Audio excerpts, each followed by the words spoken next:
any information that you need to know about that. Great. I've got a question that I want to start this morning off with. I just wonder how you are today. How are you feeling? Some people are nodding their heads like I'm feeling good. Whether you know it or not, tomorrow is called Blue Monday. Like, Blue Monday is this phrase that was coined by a psychologist in 2004, and it's to describe what is considered the most depressing day of the year. Like, and you might be wondering, why is it so depressing? Well, it is cold, it is dull, it's still so dark, and people also most likely are just about to get their credit card bills from Christmas. And the reality of it is, most people have already failed on their New Year's resolutions. Like, this is the reason why it is called Blue Monday. And we're currently in our series, Holy Habits. And this isn't about creating New Year's resolutions, but these are the habits that if we were to implement them, will help us become more like Jesus. And we believe that Jesus doesn't just make our life better, he makes us better at life. And over the last 2 weeks, we've looked at the habit of reading scripture. And last week, we looked at the habit of community. And today, we're going to be thinking about the habit of service. And we've thought about the impact and the importance of habits over the last few weeks and how they help us become more like Jesus. And we've considered, like, practically how we create and build habits. And if you've missed any of that, check out the talks from this series on YouTube. And as we're going to do, we're going to build and continue on some of the principles we've already spoken about already.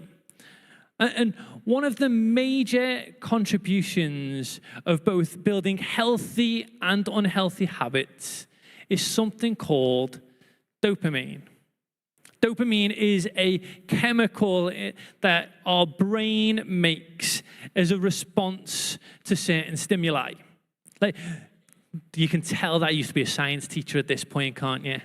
Okay, but dopamine is referred to the natural high. It's the chemical that our body makes to regulate movement, motivation, reward, and pleasure. And as dopamine works in the brain, it reinforces an action. And the reality of it is, not all stimuli are equal. Like, drugs can massively increase our level of dopamine. Certain foods, like sugar, like cake. See, not all food is made equal, guys. Shopping, sex, exercise. Like, all of these things, okay, as we can see, release dopamine, and not all of them are good, not all of them are bad, and some of them actually increase it more than others. So Sprouts don't release dopamine in the same level of cake. Exercise releases dopamine, but it requires far more effort to go out and do some exercise than play games on our phones.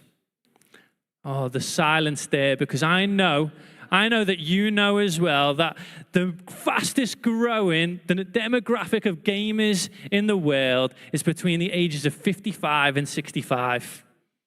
Yeah.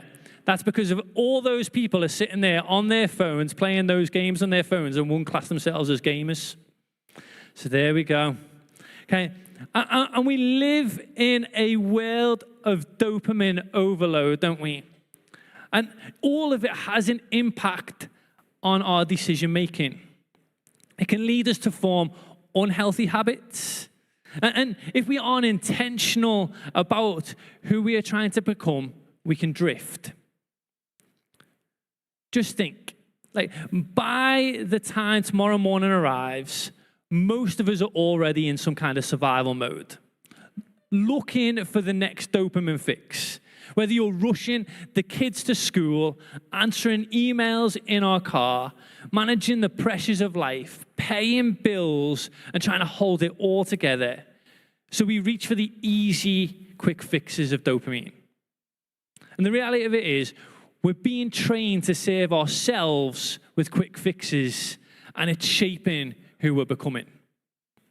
So what do we do in those moments? We snack, we binge, we overspend, we distract, we escape. We eat the sweet treat for breakfast, we doom scroll on our phones. And as we get those dopamine fixes, they really satisfy for long. And so we do it a little bit more, and a little bit more, a little bit longer.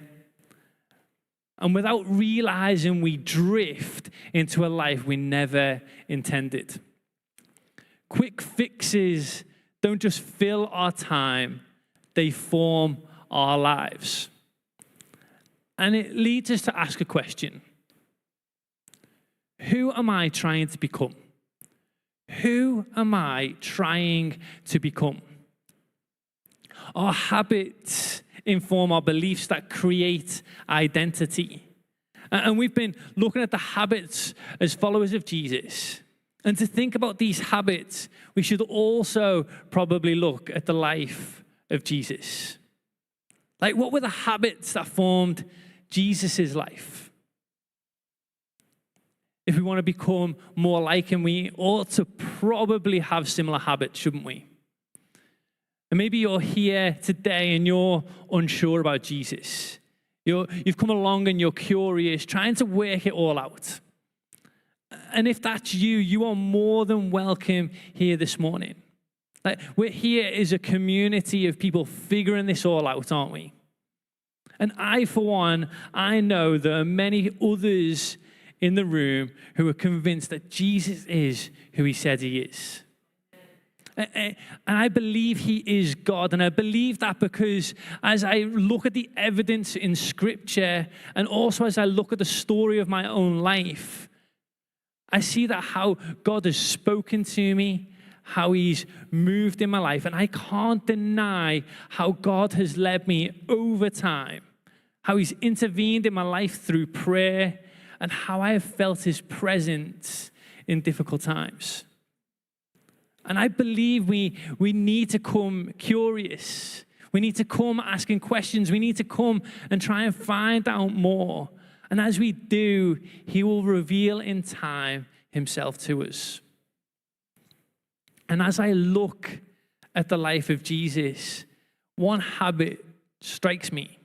And it's this habit of service.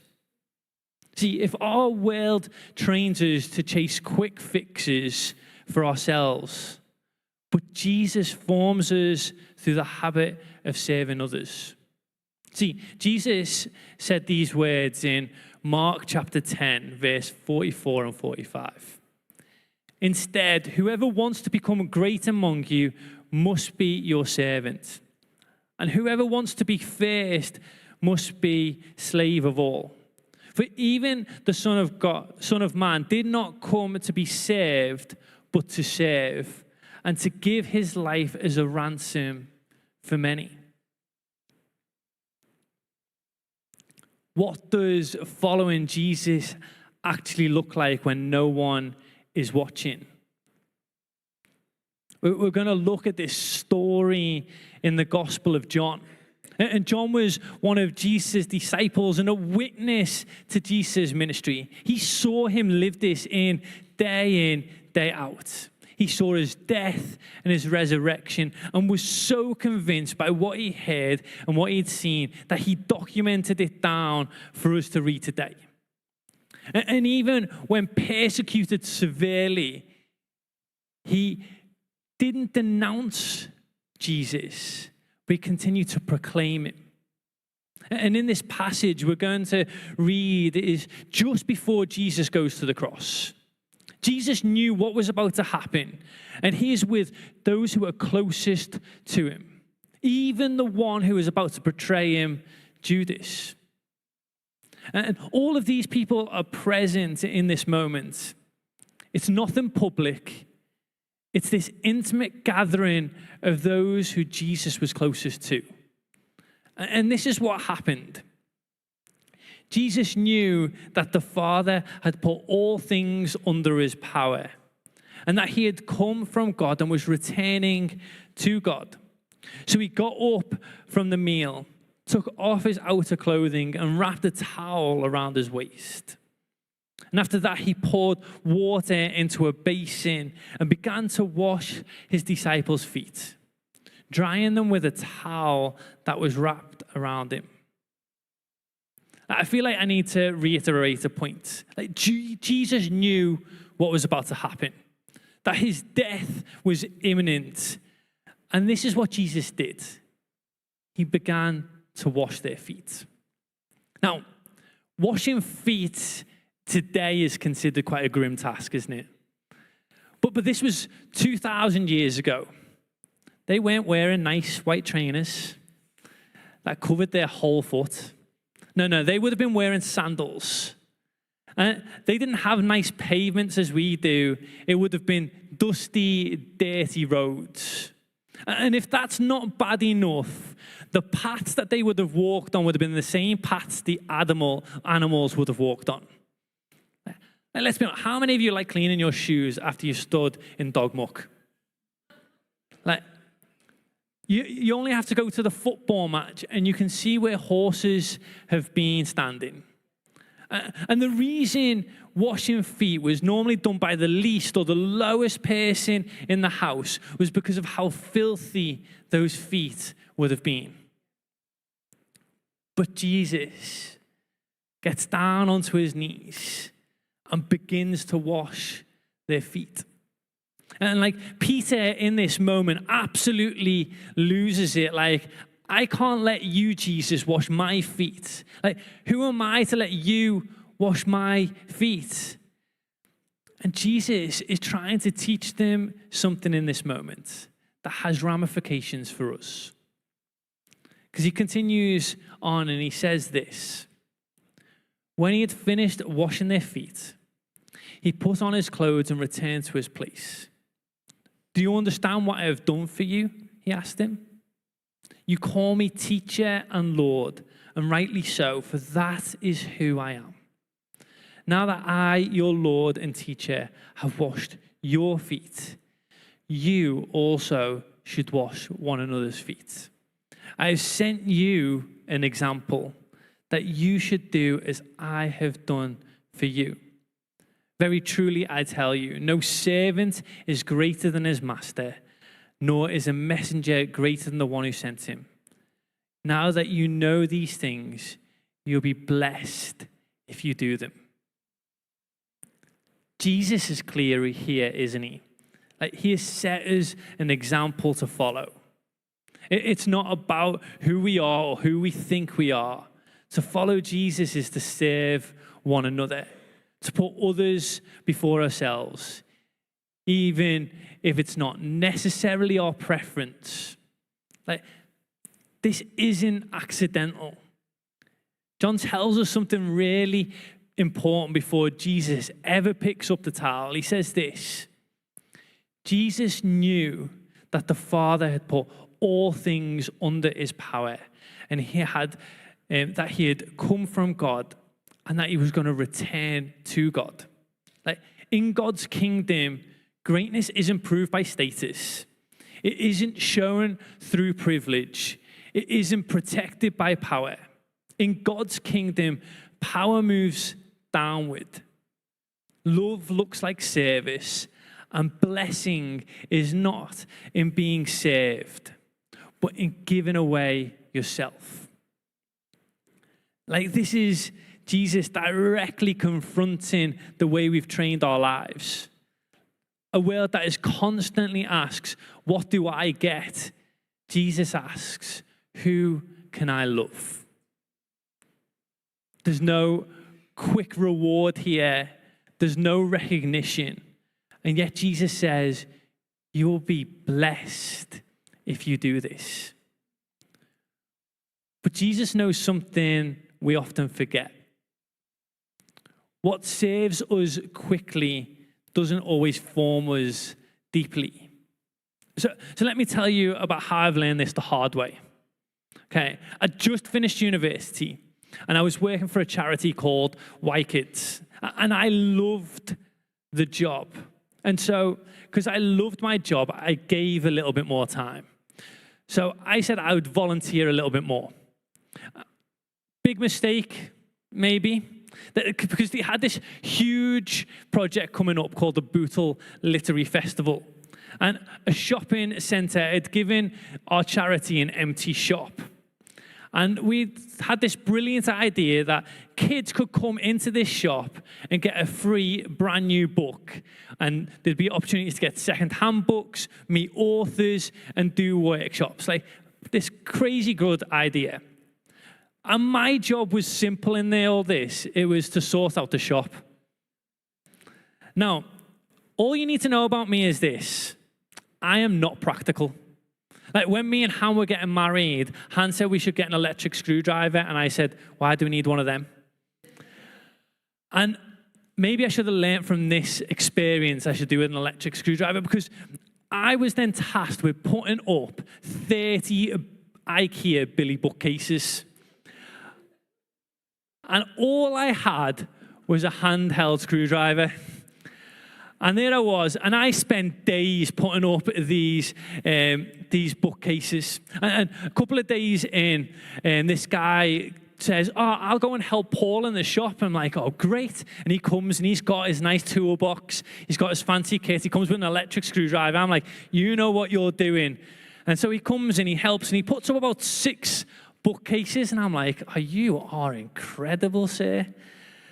And as he goes, I take a closer look to these bookcases, and I'm like, he's put them up upside down. I'm sitting there with my handheld screwdriver. I have to take down all 6 bookcases he had put up. Okay, had to re-put them up. I'm going to be honest, I was fuming that day. This was not my preference. This did not give me the dopamine hit that I was hoping for. But we did it. We got the shop sorted, the carpet, the wallpapering. I'm not telling Han this story because now she'll expect me to do some stuff in the house. But we'd done it, and I got to the point where the festival had opened. Schools and kids started coming in, and seeing their faces when they picked out their book, watching parents say thank you. Something hit me in that moment. And it was, this is why service matters. I can't say I did everything. And no one gave me a clap after all 30 bookcases survived the 2 weeks it was there. And the chances are, nobody who came into that shop knew what I'd done. But I'd played my part. And that's how God's kingdom works. That when we serve, we don't always see the impact, but we're giving people a glimpse of Jesus, a foretaste of heaven. And somewhere along the way, God does something in us too. And I know that that's a story from me, but I want to invite up Ning and Tom. And they're going to share a bit about how service has had an impact on them. So can you give them a round of applause? They come up.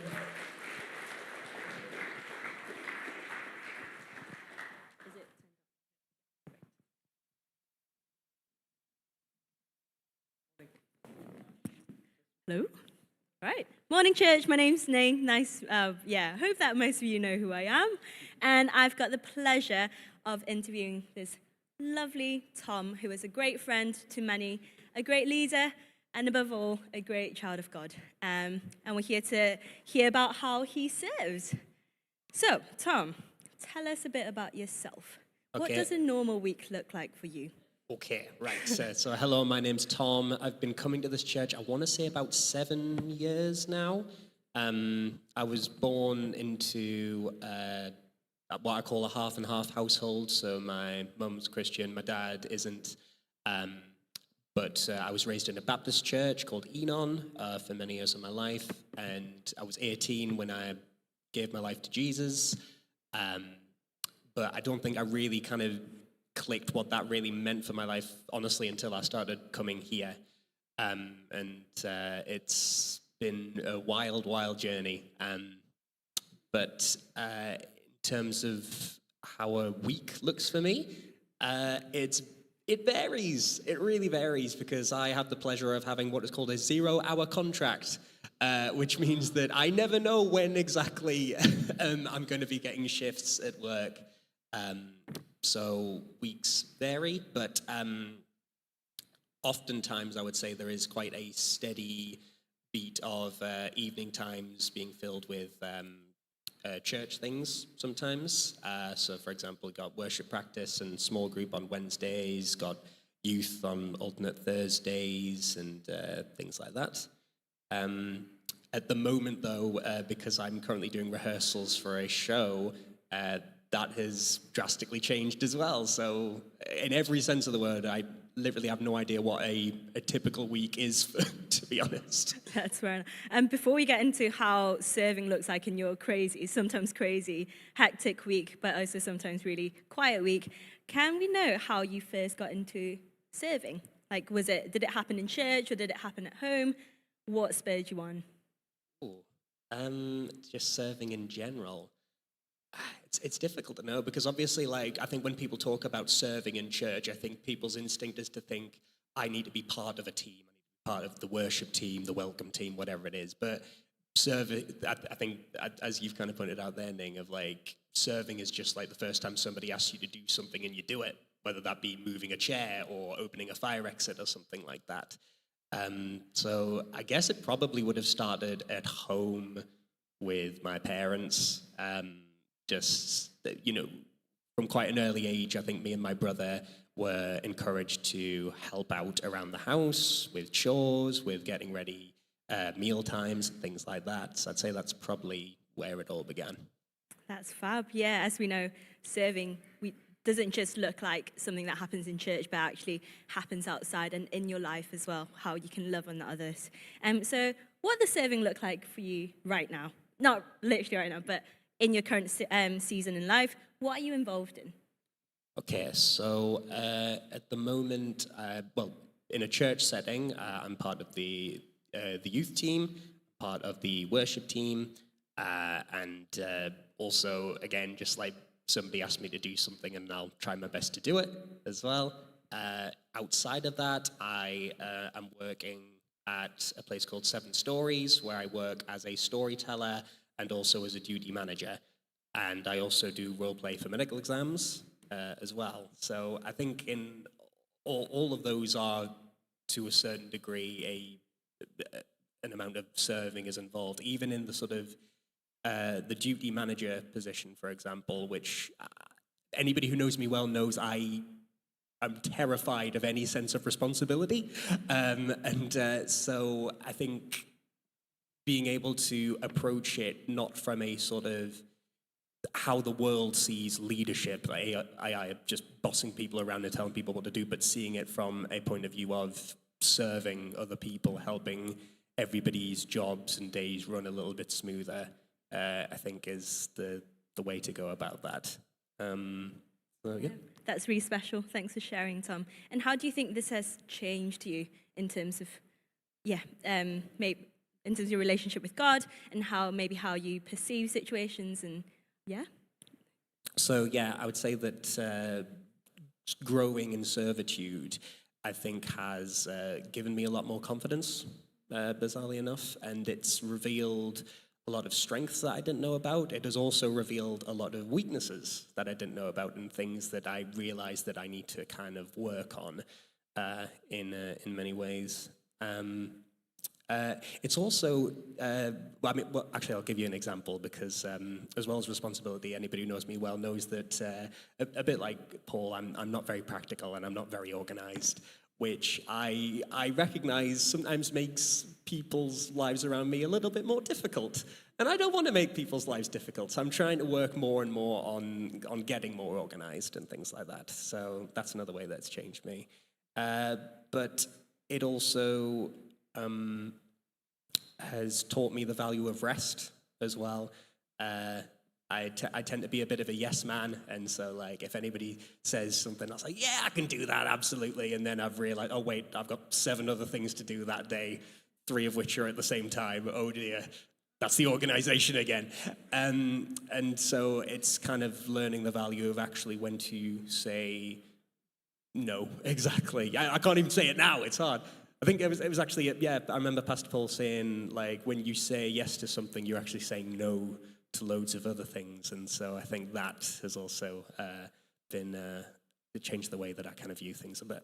That's really valuable, thank you. And it's amazing how God can use, the acts of service to actually show you what, maybe to pinpoint some things that He would like you to do, and such as rest, which I can very much resonate with. But like conversely, how do you think serving, like what have you learned about God through serving? Is there anything that He's revealed to you about Himself? I mean, one thing that definitely He's taught me is that like He will always provide. There have been times when I've kind of been on the worship platform and like I've really not been feeling it, or I might have had like a really bad throat and just thought I can't sing or what have you, and then God always just provides, and it's nothing to do with me at all, it's all to do with Him at the end of the day. And the same with like, in the youth team, sometimes I'll like, it's that thing of just like you'll be coming and you may not have had a great day or a great week, and you're just feeling tired, and it's just about relying on Him and realizing that it's not really about you at the end of the day. Like you are there to play your part, but ultimately it's God who's in control, and God will provide you with what you need.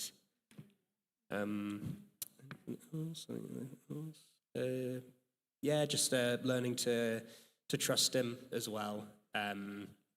Again, like I've taken on things that I never thought that I would ever do. And so every single step of the way, God has sort of been showing me, again, that if I say I can't do this, it's like, well, maybe you can't, but with me you can, sort of thing. Thank you. That brings me to a scripture that I came across yesterday, actually, which I think really exemplifies the heart posture of serving. This is when John the Baptist said to his disciples when they saw Jesus baptizing other people. So this is from John chapter 3, verse 27 to 30. To this John replied, "A person can receive only what is given them from heaven.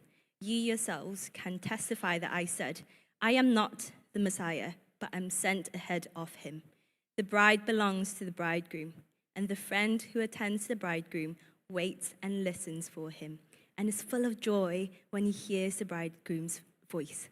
That joy is mine, and it is now complete. He, God, must become greater, and I must become less." And I think this, particularly the last verse of that, he must become greater and I must become less, that really shows us that, like what you said, Tom, that when we serve, we are not doing it for ourselves, but we are doing it for God and for people to, like what Paul said, get a taste of heaven. And that's really what we can do, is just to, do it for the glory of God. And that brings us to the last two questions. If someone here is thinking, I'm not sure if I'm ready to serve, but I'm part of my heart, something's prompting me, and I want to start somewhere, what would you say to them? I mean, a bit of a cliched answer, but always start off with prayer, I would say, and that will kind of feed into your decision in many ways. If you're close with God, it's going to be easier for Him to guide you, obviously. If you are feeling nervous and feeling like I would like to do this, but I don't feel I'm able to, again, it is this thing of trusting that God can provide, knowing that you're not doing it alone as well. I think this is if we're talking about joining a service team or something like that. And maybe it might be a case of just cultivating that sort of instinct of servitude just in everyday life, first of all, as well. Just sort of realizing, because I mean, there have been times when somebody has asked me to do something, and honestly, I've been like, either I can't be bothered, or I'm like you can easily do that. Why don't you just do it? But again, it is just sort of this exemplifying of Jesus, of just being able to be like, yeah, I will do that. And from there, I think you can, that can help you sort of grow in your confidence, and then you reach a point, actually, I do feel ready to join that team and to serve in that way as well. Yeah. And I would also add that God has made each and every one of you special. Like, yeah, we believe that all of you are gifted with something that God has blessed you with. And you might not know it now, but actually praying, like what Tom said, is a really valuable asset, and God will show you what he has made you to do, to how he can use you to bless other people. And the last one, why do you think serving matters? Why is it important for people, for the church, and for the wider community? It's the way that we are designed to be by God. You know, when Christ came, and as has already been pointed out, he came not to be served, but to serve. And Jesus is the exemplary human being that we look to for the way to be people, effectively. And so I think it reveals God's character and Christ's character when you yourself deliver acts of service, and that is a powerful thing, and it can touch people in ways that you may not even be aware of, and in some ways I think it can lead people to Christ eventually. And it's just love. It's just like, it comes from a place of love. You serve people because you love them. And as Scripture says, that's how we are identified as Christians, by the way that we love one another. Yeah, thank you, Tom. So church, here's our challenge and encouragement for you to serve out of love, and so that people can experience more of God's agape love. Thank you.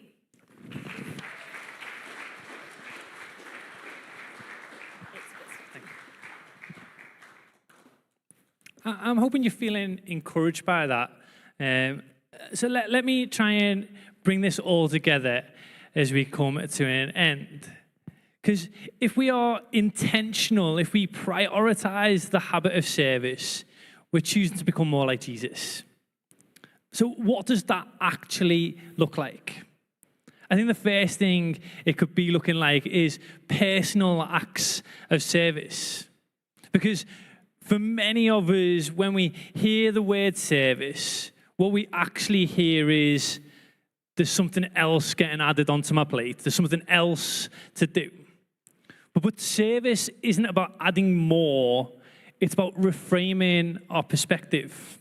A bit like what Tom was saying before when thinking about his work. Instead of seeing his responsibility as an opportunity to lead in one perspective of telling everyone what to do, it's this opportunity to serve others through love and guiding them on what it could be to actually hold that responsibility. I think some of the most formative examples of service I've seen were small and unseen. My dad used to volunteer in the local hospital. He would go in twice a week to raise money, to support staff, to spend time listening to patients, and just often being that listening ear. Like, it was nothing flashy, there was no platform, and most people would never know. But it mattered. And that's the thing about service, that it can be life-giving, it can be meaningful. It's not just another thing to think about. How about tomorrow in work, serve one another? Don't take credit for other people's works, but give credit where it's due. Make someone that first coffee of the day. Offer support instead of that feeling of competitiveness. Those are small choices, but they shape who we're becoming. The second way we can practice this is joining a team here at church. We've mentioned that already. But the reality of it is, church is a place to come and learn to be more like Jesus. to ask questions and to give praise and thanksgiving and worship. But it's not just a place that we consume. It's a place that we participate. Serving on a team allows us to practice putting others first. Joining a team might be somebody's next step in following Jesus, helping us to become more like him. And let's be honest, if we can't practice service here, what hope is it on Monday morning in work that we're going to add service there to our lives? And like, we've got loads of teams. I know that we've got kids and youth, and that requires something different because you'll need a DBS. We've got hospitality, we've got welcome, we've got outreach, we've got tech. And as Ning has already mentioned, you've got gifts, you've got talent, you've got something to add and something that can make a difference here in Kingdom Life Church. And I know that I haven't given you an exhaustive list, but I would encourage you to consider taking that next step before you leave today. And if you want to hear some fascinating news, as we serve others, it actually has an impact on our dopamine levels. And it causes this moderate increase. And we often refer to this as the helper's high. Like, this helper's high can help us break old habits and help us form new habits. And when we create predictable, meaningful opportunities to serve, it creates this consistent release of dopamine.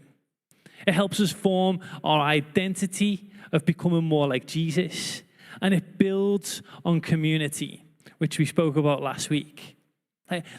When we think about these habits, it becomes this thing that we refer to as habit stacking. And it forms this reinforcing loop that actually helps shape us over time.